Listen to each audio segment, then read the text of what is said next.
Assalamualaikum warahmatullahi wabarakatuh.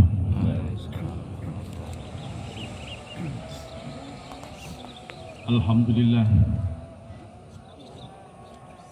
Alhamdulillahilladzi ittakhadha Ibrahima khalila.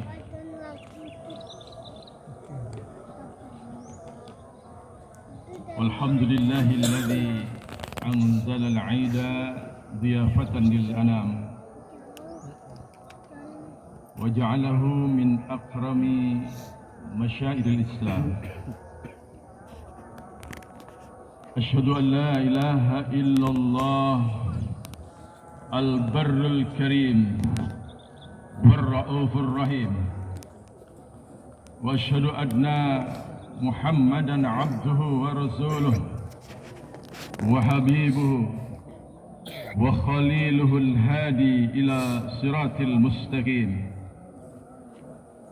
صلوات الله وسلامه على سائر النبيين وسائر الصالحين. أما بعد، الله أكبر الله أكبر الله أكبر ولله الحمد. Hadirin Masyiral muslimin, sidang Idul Adha yang dimuliakan Allah. Marilah kita bersyukur dalam suasana yang khusyuk di hari raya Idul Adha 1445 Hijriah yang penuh dengan keberkahan ini, dengan senantiasa meningkatkan iman dan takwa kita kepada Allah Subhanahu wa Ta'ala. Dengan iman dan takwa kita senantiasa dalam kebahagiaan dunia dan akhirat. Bersyukur atas nikmat Allah yang telah memberikan kesempatan kepada kita, di mana hari ini masih dalam keadaan Islam, sehat jasmani dan rohani.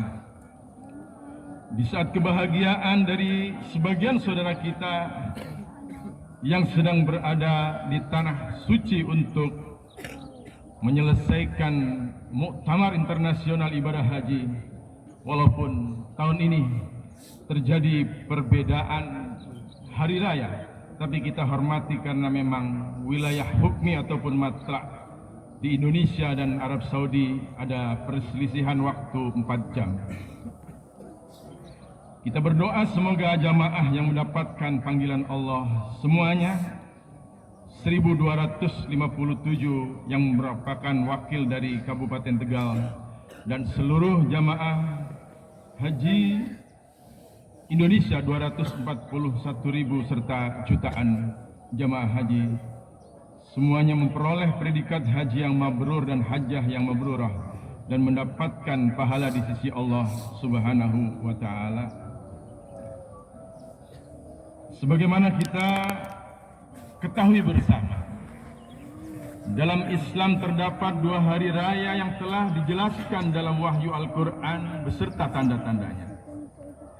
Yang pertama, Idul Fitri yang ditandai dengan awal turunnya Al-Quran pada bulan suci Ramadan dan diproklamirkan Islam kepada masyarakat dunia.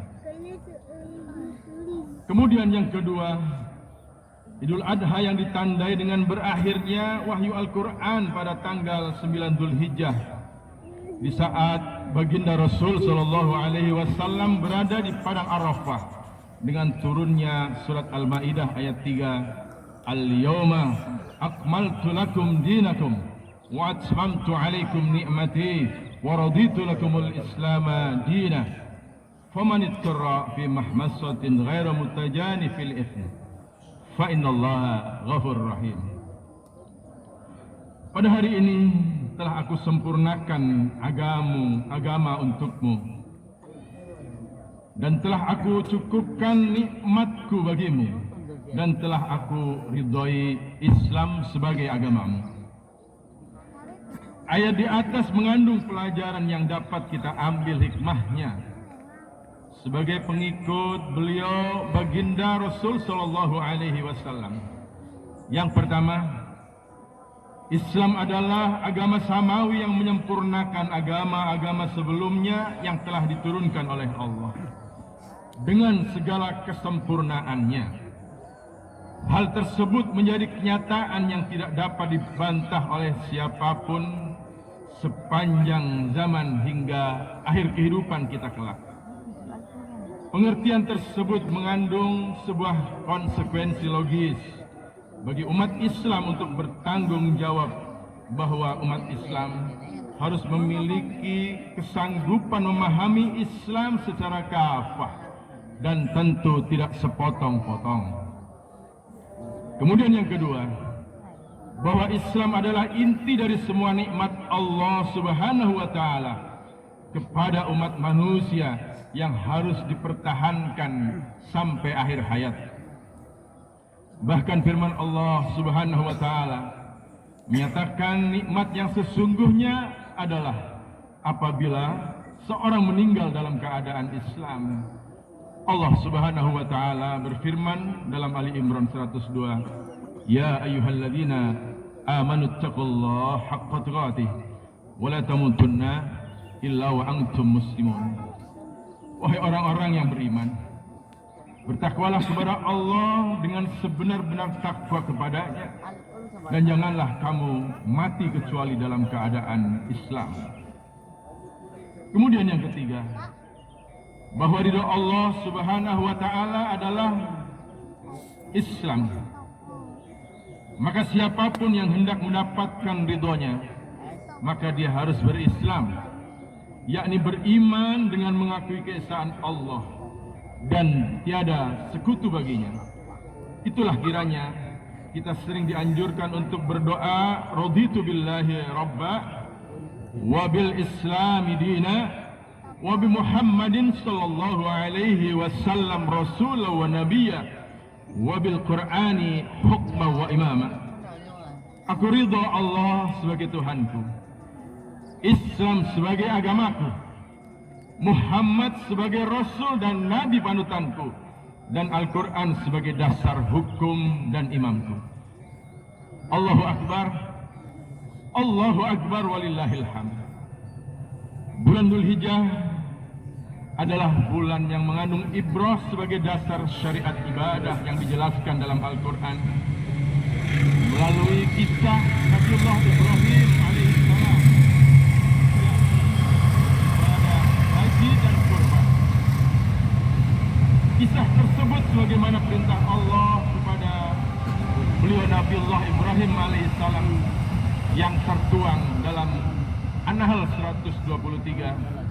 Allah pun berfirman, "Tsumma auhayna ilaika an ittabi' millata Ibrahim hanifa wa ma kana minal musyrikin." Kemudian kami wahyukan kepadamu Muhammad, ikutilah agama Ibrahim yang lurus, dan dia bukanlah termasuk orang yang musyrik. Bukan hanya ibadah mahdhah, tapi Nabi Ibrahim Allah berikan tuntunan untuk membangun negara sebagaimana pembangunan kota Makkah Al-Mukarramah yang tersirat dalam doa beliau yang diabadikan dalam Al-Quran Al-Baqarah 126. Wa idh qala Ibrahim rabbi ja'al hadha baladan aminan warzuq ahlahu minas thamarat man amana minhum billahi wal yawmil akhir qala wa man kafara fa umatti'uhu qalilan thumma attaruhu ila 'adzabin nar wa bi'sal masir. Dan ingatlah ketika Ibrahim alaihi salam berdoa, "Ya Tuhanku, jadikanlah negeri Mekah ini negeri yang aman dan berilah rizki berupa buah-buahan kepada penduduknya, yaitu di antara mereka yang beriman kepada Allah dan hari kemudian. Dia adalah Allah yang berfirman, dan kepada orang yang kafir akan aku beri kesenangan sementara, kemudian aku akan paksakan dia ke dalam azab neraka, dan itulah seburuk-buruk tempat kembali. Allahu Akbar, Allahu Akbar, Allahu Akbar kabir walhamdulillahi katsira, Allahu Akbar walillahil hamd. Dari ayat di atas terdapat 3 hal yang merupakan fundamen ataupun pokok dalam kehidupan pada suatu bangsa dan negara, termasuk Indonesia yang kita cintai ini.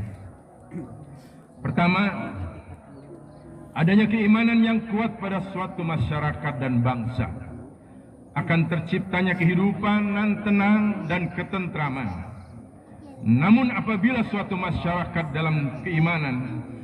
tidak dalam keimanan, niscaya hilangnya ketenangan dan ketentraman akan mengancam dalam kehidupan bangsa ini, yang tentu akan ditandai dengan terjadinya banyak kemungkaran, kejahatan, dan kemaksiatan. Naudzubillah.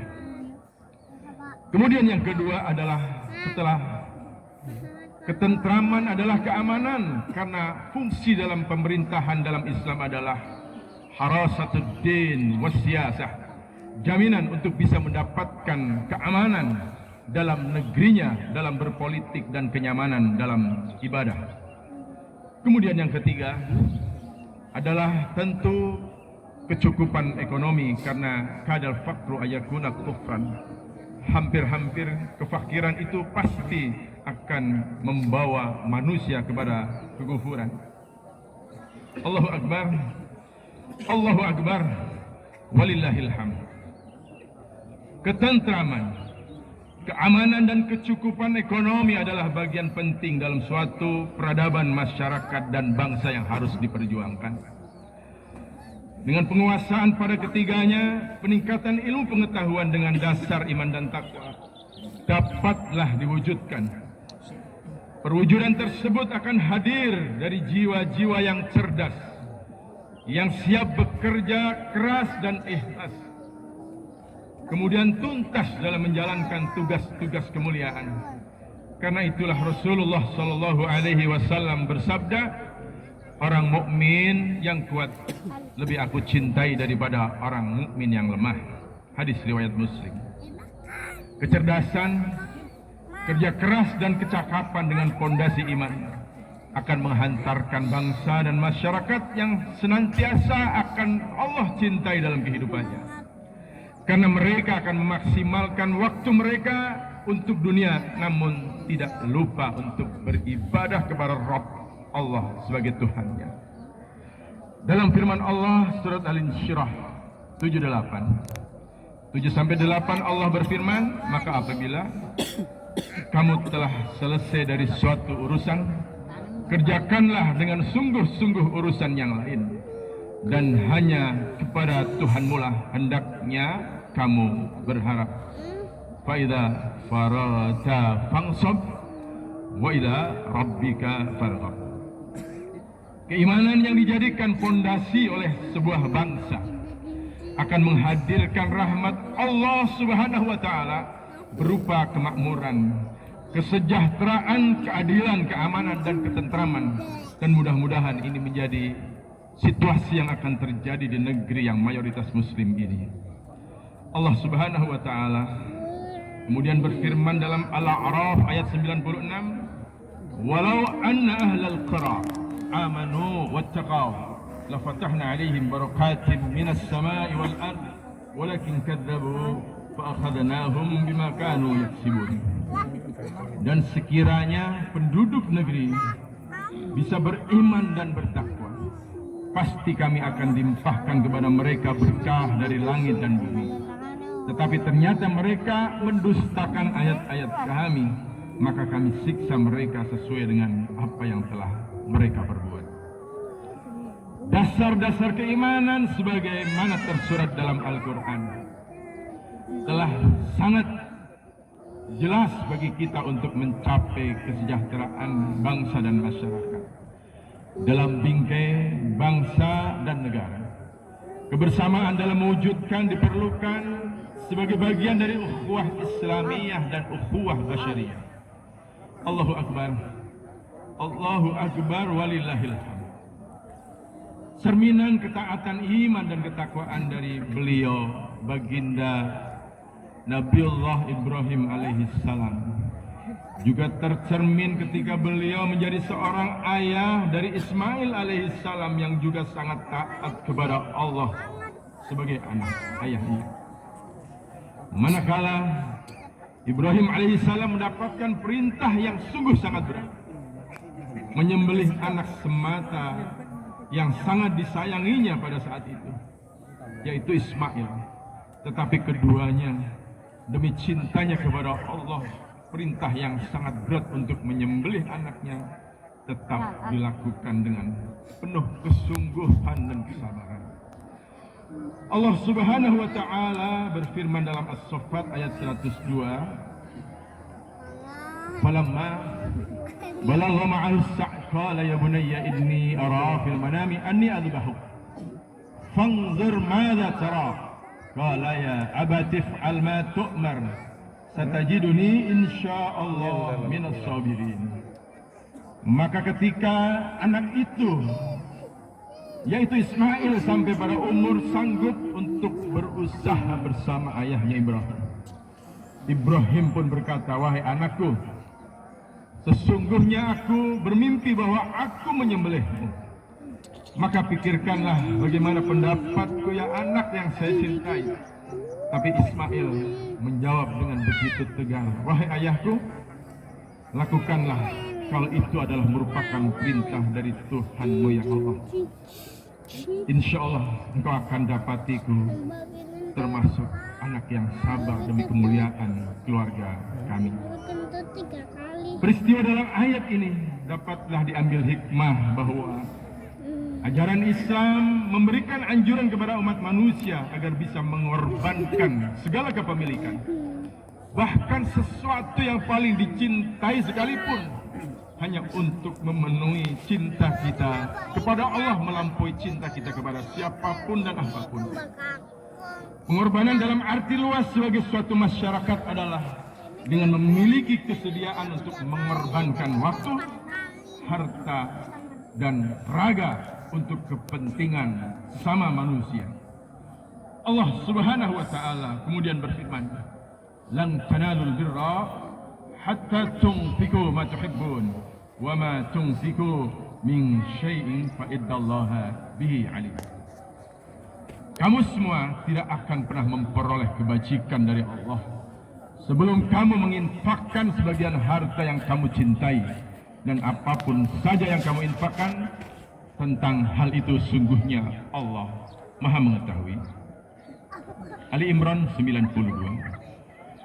Adalah kaum Ansar ketika datangnya kaum Muhajirin ke Madinah, yang telah mengorbankan sebagian kepentingan mereka dan harta mereka untuk menolong kaum Muhajirin saat hijrah bersama beliau Nabi Muhammad SAW.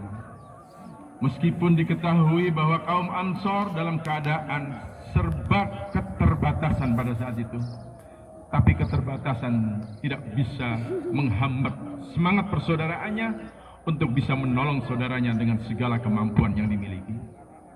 Gambaran kisah tersebut diabadikan Allah dalam surat Al-Hasyr ayat 9. "Walladzina tabawwa'ud dar wal iman min qablihim yuhibbuna man hajara ilaihim wa la yajiduna fi sudurihim hajatan mimma utu wa yu'thiruna ala anfusihim walau kana bihim khasasah wa may yuqa syuhha nafsihi fa ulaika humul muflihun." Dan orang-orang Ansar yang telah menempati kota Madinah dan telah beriman sebelum kedatangan mereka kaum Muhajirin, mereka mencintai orang yang berhijrah ke tempat mereka, dan mereka tidak menaruh keinginan dalam hati mereka terhadap apa yang diberikan kepada Muhajirin, dan mereka mengutamakan saudaranya Muhajirin atas diri sendiri. meskipun mereka juga sama-sama memerlukan. Dan siapa yang dijaga dirinya dari kekikiran, maka mereka itulah orang yang beruntung. Dan ini mesti menjadi gaya hidup bangsa yang mayoritas muslim ini. Pengorbanan oleh beliau Ibrahim alaihissalam, putra yang tercinta Ismail alaihissalam, dan juga kaum Ansor, setidaknya menjadi bagian yang seharusnya tidak terpisahkan dari kita sebagai bangsa yang mayoritas muslim di negeri ini. Hidup tanpa pengorbanan untuk kepentingan umum dan kesejahteraan umat manusia adalah kehidupan yang kering tanpa manfaat, laksana tumbuhan yang tidak berbuah. Nabi Muhammad SAW sebagai sosok uswatun hasanah, beliau bersabda bahwa sebaik-baik manusia adalah yang bermanfaat bagi saudaranya. Khairun nas anfa'uhum linnas. Akhirnya, masyarul muslimin, sidang Idul Adha yang dirahmati Allah, mari kita tingkatkan keimanan dan ketakwaan kita serta semangat pengorbanan untuk mencapai masa depan Islam yang lebih baik dalam naungan ridho Allah Subhanahu wa taala. Dan marilah khutbah di pagi hari ini kita tutup dengan sama-sama menengadahkan tangan untuk memohon bimbingan, memohon karunia, dan memohon yang terbaik untuk bangsa ini. Bismillahirrahmanirrahim. Allahumma hadad du'a wa alaikal ijabah. Alhamdulillahi rabbil alamin. Hamdan syakirin, hamdan naimin, hamdan yuafi ni'amahu wa yukafi mazidah. Allahumma salli ala Muhammad wa ala ali Muhammad wa sallim wa radiyallahu ta'ala an kulli sahabati rasulillahi ajma'in walhamdulillahi rabbil alamin. Rabbana awzi'na an nashkura ni'mataka allati an'amta alayna wa ala walidayna wa an na'mala salihan tardah wa adkhilna birahmatika fi ibadika salihin. Rabbana zalamna anfusana wa illam taghfir lana wa tarhamna lanakunanna minal khasirin. Rabbana hab lana min azwajina wa dhurriyyatina qurrata a'yunin waj'alna lil muttaqina imama. Rabbana ja'alna muqimis shalah wa min dhurriyyatina. Rabbana wa taqabbal du'aana. Rabbana ighfir lana wa liwalidayna wa lil mu'minina yawma yaqumul hisab. Allahumma ij'al hadzal balada amina warzuq ahlahu minats thamarati man amana minhum billahi wal yawmil akhir. Allahumma a'izzal islam wal muslimin wa aslih ulatal muslimin wa alif bainana wa bainahum kama alafta bainal muhajirin wal ansar wa jammi kalimatal muslimin alal haq ya rabbal alamin. Allahumma arinal haqqa haqqa warzuqna ittiba'ah. Ya Allah, ya Rabb, bimbinglah hamba dan bangsa ini ya Allah, agar bangsa ini tahu mana bahwa yang benar itu benar, dan bangsa ini selalu berserikat dalam kebenaran dan kebaikan untuk Islam dan agama ya Allah. Wa arinal batila batila warzuqna tinabah. Dan ya Allah, tajamkanlah mata batin bangsa ini ya Allah yang mayoritas muslim, agar bangsa ini tahu ya Allah bahwa yang buruk itu buruk, yang jahat itu jahat ya Allah. Dan pastikan hindarkan kami untuk menjadi para pengkhianat dan penjahat bangsa dan negeri ini. Allahumma Rabbana taqabbal minna salatana wa siyamana wa udhiyatana wa hajjana wa sa'ira a'malina birahmatika ya arhamar rahimin. Rabbana atina fid dunya hasanatan wa fil akhirati hasanatan wa qina adzabannar. Subhana rabbika rabbil izzati amma yasifun. Wassalamun alal mursalin. Walhamdulillahi rabbil alamin. Wassalamualaikum warahmatullahi wabarakatuh.